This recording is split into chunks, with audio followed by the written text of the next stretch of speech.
the Bat, the Boy Scout, and the Badass Aquaman. And we're talking our first giveaway as Geeks Unlimited. My name is Steven, and we're talking Flix.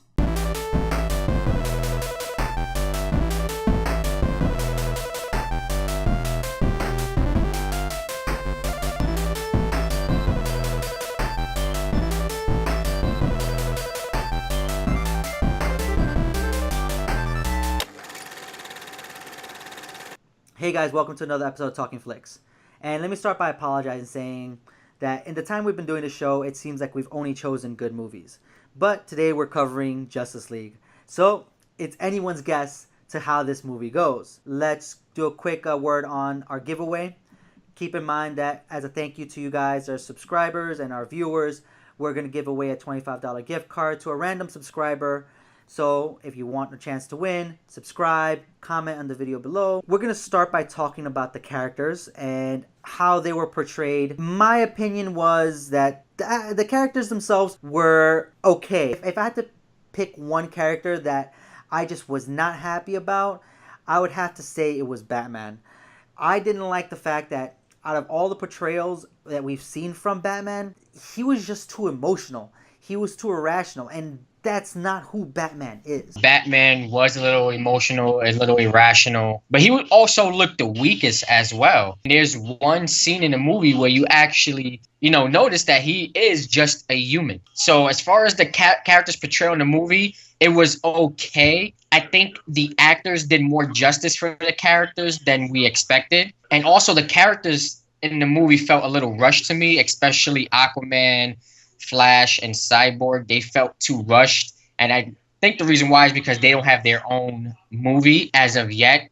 We all know that they are going to get their own movie, but I think they should have came out with their movies beforehand, before even doing the Justice League. You're right that it did feel rushed, and that leads into the next point, which is the setup for the entire movie and the plot. The first act of the movie was just bits and pieces. You could have easily taken all those pieces together and just giving us a quick movie online, 10 minutes for each character to really introduce them, and save yourself a lot of time going forward in the movie. Now, as far as the plot goes, there was one. I mean, I didn't hate it. I really disliked the beginning of the movie. Once you got to where it needed to be, it started flowing a little bit. DC movies, Justice League is still not quite where a DC movie needs to be or where we want it to be. It's still better than Batman vs. Superman. It's not quite as good as Wonder Woman. It's just there.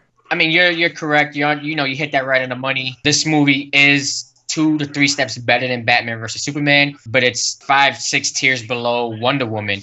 And I think the reason is that we expect so much from DC. Look at Marvel. Marvel has great success with their movies.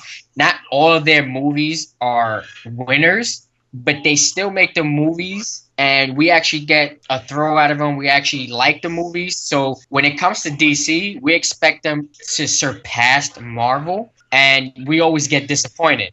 If you look at movies such as Green Lantern, you look at Batman vs. Superman, even Suicide Squad, which was supposed to be, to save DC, and it actually didn't. I thought there was no plot. It took almost the entire movie to even get some action. I mean, yeah, there was bits and pieces of action here and there, but there was more talking and getting to know these characters than there was any action. I think where DC is faulting is that it's not learning from its mistakes. In Marvel movies, you're right, not every movie was great, but they did build upon each other, and they learned from mistakes. They knew what worked and what they had to completely scrap and throw out the window. I'll give it to DC. I mean, Zack Snyder was a director, ended up being the director. It was a beautifully shot movie, but we already know to expect a beautifully shot movie from Zack Snyder. I just don't think that he's a director that should stay on for these movies, because he does his own rewrites, and he writes out the plot. Zack Snyder, he's in the top 5 when it comes to cinematography. He knows how to shoot a movie,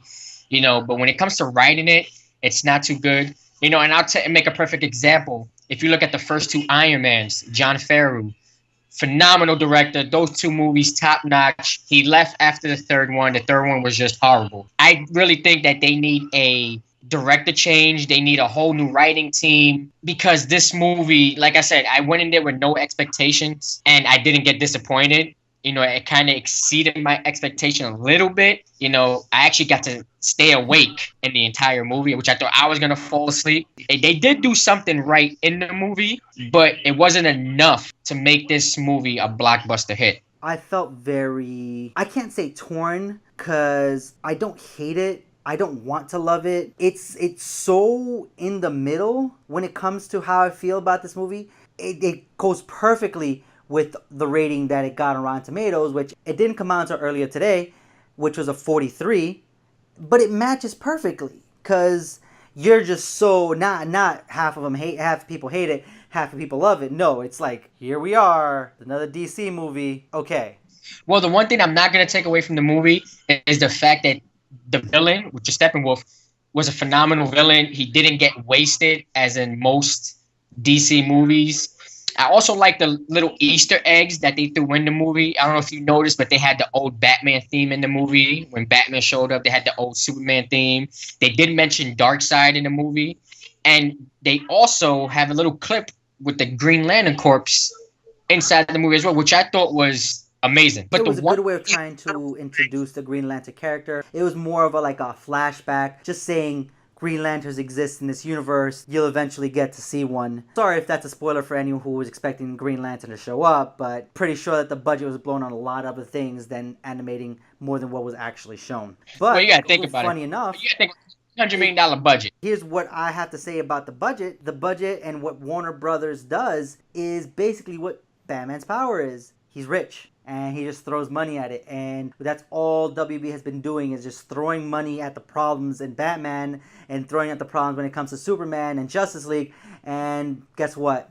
Money is not the solution in this case, guys. Unless you're paying the top writer in the world to do it. Well, I mean, you can have the top writer in the world. It all comes down at the end of the day to the director. The director doesn't visualize what the writer has in mind, then you're still going to have a horrible movie. Now, as far as the movie goes, the one part of the movie that got me excited was the fact that they left you hungry for the sequel. Make sure you stay for the after credits. You'll notice why. I'm not going to spoil you anything neither. The end credit scene just left me hungry. Like, oh man, is this actually going to happen? And it actually follows up into the Batman movie, which I'm also looking forward to as well, due to the fact for that end credit scene. I actually feel some kind of excitement towards the sequel. A lot more excitement that I felt going in to see Justice League. Hopefully, it doesn't end in disappointment, because now with the sequels and the follow-ups, I feel like I actually have some kind of expectation. If I have expectation when it comes to DC movies, for the most part, we've just been disappointed. I can't be disappointed because my expectations weren't there. I just went to see the movie just to see it. If I had to give this movie a rating myself, 4.5. Just like my feelings and just like the ratings, I'm going to put it right there in the middle and just say, don't rush. If you want to see it, if it's something you've been looking forward to, go out and see it. If you have plans this weekend and you're upset you're going to miss it, you're not. So guys, take your time. Take your time when it comes to this movie. That's all I can say on that. Guys, this brings us to the end of this episode of Talking Flix. Until the next one. Hey guys, thanks for watching another episode of Talking Flick. If you enjoyed the video, like, share, subscribe, and keep in mind we have that giveaway going on for the middle of December, $25 Amazon gift card for one of our lucky subscribers. So please, if you haven't done so already, subscribe to our channel and check out our other videos, The Announcers Table and Nerds of the Round.